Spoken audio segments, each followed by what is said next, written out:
चीनी के दामों में लगातार बढ़ोतरी होने के बाद अब एक सबसे बड़ा सवाल उठ रहा है।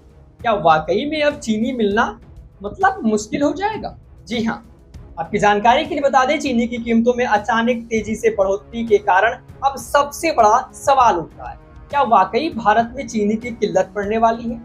जी हाँ, आपकी जानकारी के लिए बता दें, चीनी की कीमतों में अचानक तेजी बढ़ोतरी का मुख्य कारण क्या है।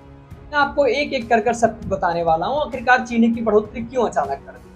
क्या इसके पीछे कोई सियासी मुद्दा है या फिर इसके पीछे एक आने वाला बड़ा संकट है? इस चीज को भी मैं आपको एक्सप्लेन करने का प्रयास करूंगा। देखिए, घरेलू बाजार में स्टॉक का कम होना, त्योहार सीजन के कारण मांग बढ़ना, ये सब चीज भी एक कारण है। लेकिन आखिरकार ये कारण हर साल ना होते हुए इस साल क्यों हो रहा है? इसका भी तो कोई कारण होगा।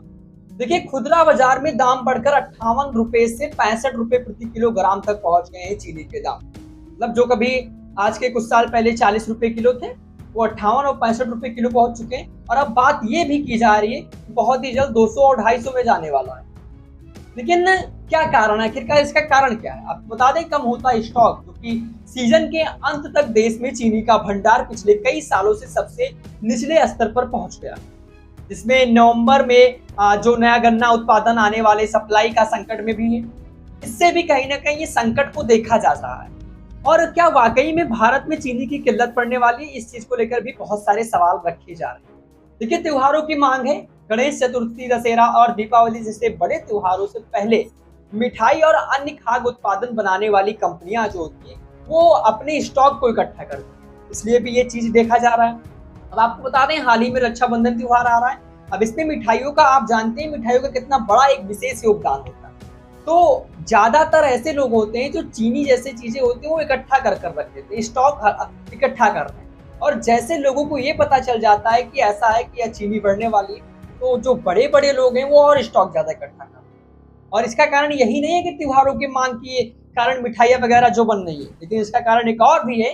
वो है एथेनॉल और इसके साथ साथ डाइवर्जन। अब ये क्या है? देखिए, पेट्रोल में मिलाने के लिए गन्ने के रस और इसके साथ साथ सिरप का इस्तेमाल, यानी कि सिरप में भी इस्तेमाल किए जाते हैं, जो कि एथेनॉल बनाने में ज्यादा होने से चीनी का उत्पादन प्रभावित हुआ है। जो एथेनॉल होता है, ये बनाने में ज्यादा इसका उपयोग किया गया है, जिससे जो चीनी की उत्पादन है वो भी प्रभावित हुआ है। उसका इसका मुख्य कारण एक ये भी है। और अगर मैं बात करूं थोड़ा सा, अगर और भी कई सारे आंकड़े की, तो सरकार जो सख्त सरकारी कदम है, वो हिंदुस्तान न्यूज की रिपोर्ट के अनुसार जो कि जमाखोरी रोकने के लिए सरकार ने थोक व्यापारी और इसके साथ साथ डीलर्स पर स्टॉक लिमिट की अवधि को भी घटाकर 15 दिन कर दिया है, तथा बिना ड्यूटी के चीनी आयात करने जैसे विकल्पों पर भी विचार किया जा रहा है। अब इससे एक बात साफ जरूर होता है, जब सरकार ने इस कदम पे अपने जवाब को रखा है, फैसला उठाया है, कोई कदम उठाया है,